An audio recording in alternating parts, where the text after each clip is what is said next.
Jessica Pratt here in the Pitch album review. Let's chat about it. Hey friends, what's going on? John here from What's Spinning.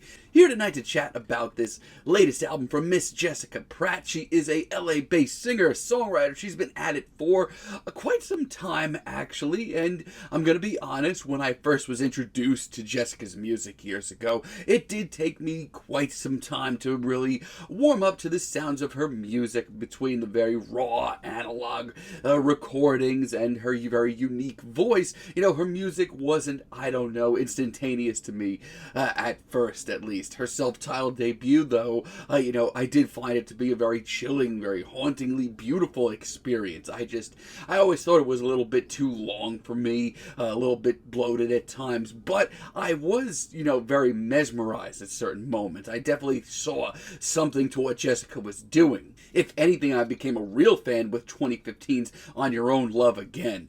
This, to me, was just much more complete sounding recording. This, to me, felt like an album that Jessica was a lot more comfortable with overall. It was a lot shorter, a lot more just trimmed down, straightforward. And not only that, but the hushed vocals and, the very mystic songwriting of this record. Something about it just warmed my bones. Now, the last time we heard from Miss Pratt, it was 2019's Quiet Signs, which, oh man, I was just so happy with this album. This was one of my favorite albums of the year. Polly Blue was one of my favorite singles of the year. This, to me, was just a real, complete vision of what Jessica's music can accomplish. The atmosphere on this thing was absolutely to die for. Now, leading up to this thing, I have just been so incredibly excited to see where Jessica is at, especially because the singles leading up to this thing have been so unbelievably good. Now, let me just say that Quiet Signs, when it came out, was, probably my favorite singer-songwriter record in a few years, but I think I have a new one.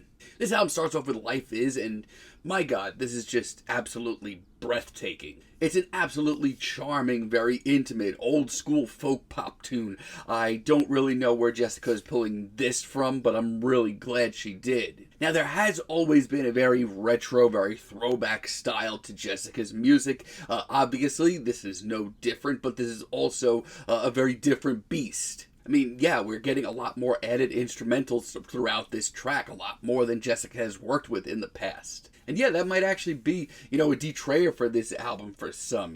Her music is sounding a lot more vast this time around. It's usually a lot more subtle than this, which is kind of shocking to say, but it is true. But I, for one, think that it makes this an absolutely enchanting experience. It's absolutely mesmerizing and one of the best singles in any genre that I've heard this year. Better Hate, on the other hand, is a very true-to-form Jessica Pratt folk ballad. It's probably the most, Quiet Signs sounding track here.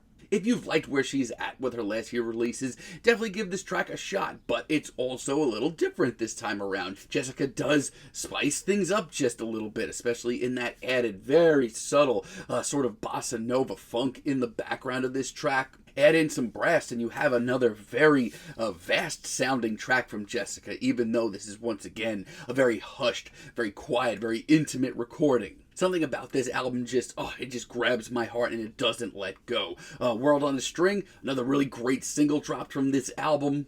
This track is absolutely gorgeous. Like I said, this is a very intimate, in-your-face album, and honestly doesn't get much more intimate than this track here.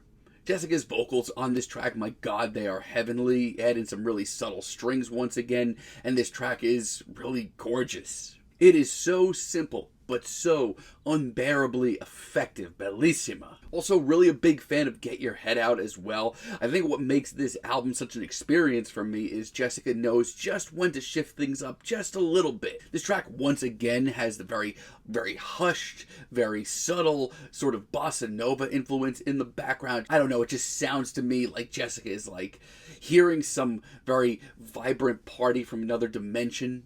And honestly, I love her performance on this track. It's got a little sass to it. Jessica is absolutely still the star of her music, but this unbelievable atmosphere brings it all together. Now, if I had to nitpick, Nowhere It Was, this is probably my least favorite track here.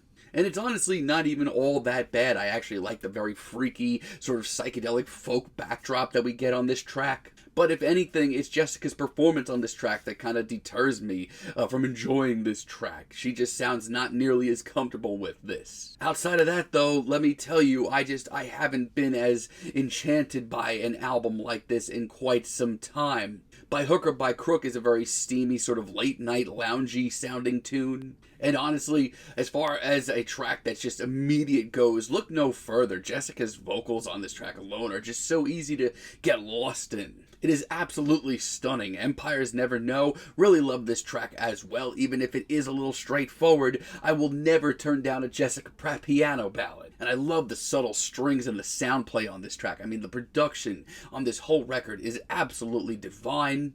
And while very short and sweet, Glances is far from just a throwaway instrumental. It actually adds a lot to this album. It brings in some of those mystic vibes of her early recordings I loved so much. And The Last Year, which ends this album off, I mean, this single just hyped me up for this record so much. It's easily also just one of the most immediate tracks here. If you've never listened to any of Jessica's music, give this track a shot. Her vocals are stunning, and this track overall has just this overwhelming sense of maturity to it. But I continue to love the constant callbacks to really classic folk pop. I don't know, she's just doing this sound so much justice. Oh, this makes me so happy, and I don't know if it's just me, but this album has enchanted me and mesmerized me, and it might just be the best thing that I've listened to all year so far.